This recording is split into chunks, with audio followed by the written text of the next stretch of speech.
యేసుక్రీస్తు నామమున ఈ గాంధీ రోడ్లో నివసిస్తున్న మీ అందరికీ కూడా క్రిస్మస్ శుభాకాంక్షలు తెలియజేసుకుంటా ఉన్నామండి. ప్రేమైన సహోదరి సహోదరులారా, ఈ ఉదయకాల సమయమనే యేసు ప్రభుల వారి గురించి ఒక మంచి శుభవర్తమానమును మీ మధ్యకు మేము తీసుకొని వచ్చినాం.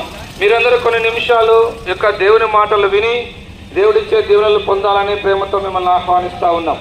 చూడండి, 2024 సంవత్సరముల క్రితం ఈ భూమి మీదకి పరలోకములో నుండి ఒక మంచి శుభవర్తమానము తీసుకొని రాబడింది.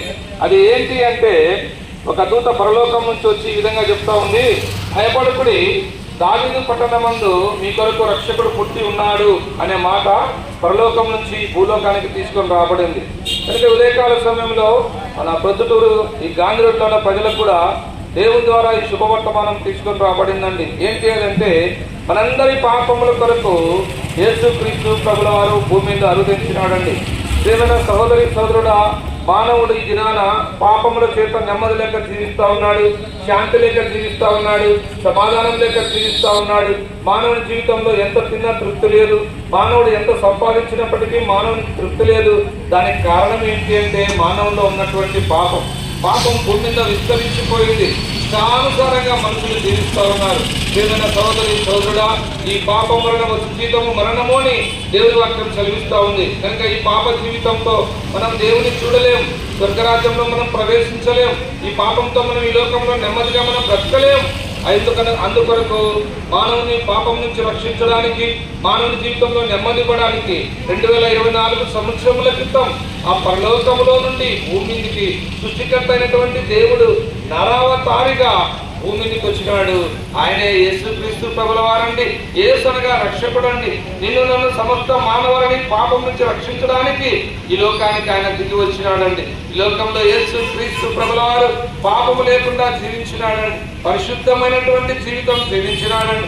యేసుక్రీస్తు ప్రభుల వారు ఈ లోకంలో అనేకమైనటువంటి వ్యాధిగ్రస్తులను స్వస్థపరిచినాడు, అనేక మంది రోగాలతో ఉన్నటువంటి వారిని స్వస్థపరిచినాడు, అనేకమైనటువంటి దయ్యములు పట్టిన వారిని స్వస్థపరిచినాడు, చనిపోయిన మానవుని కూడా తిరిగి లేపగలిగినాడు. అయితే పాపైనటువంటి నిన్ను నన్ను సమస్త మానవాళిని ప్రేమించిన వాడై మానవులందరి పాపముల కొరకు యేసు ప్రభువు శిలువనెక్కినాడు.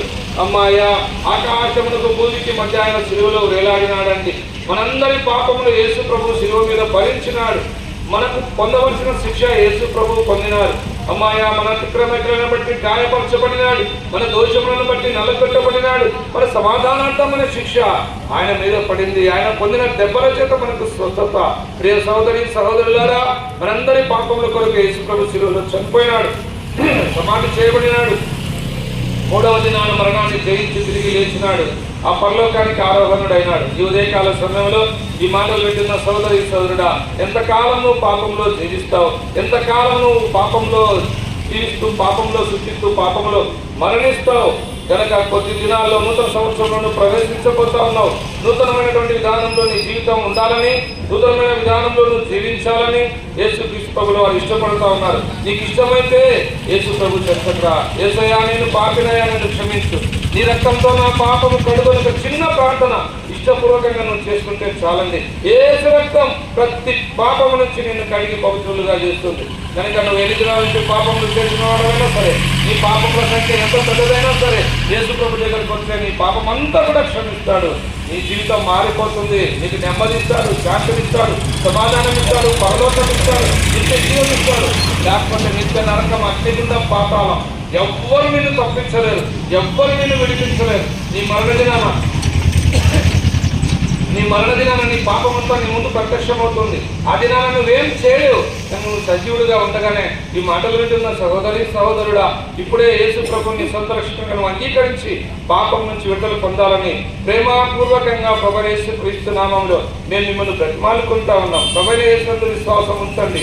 అప్పుడు మీరు మీ ద్వారా గొప్ప ఆత్మరక్షణ, పాప క్షమాపణ, పరలోక రాజ్యం మీరు పొందగలరు.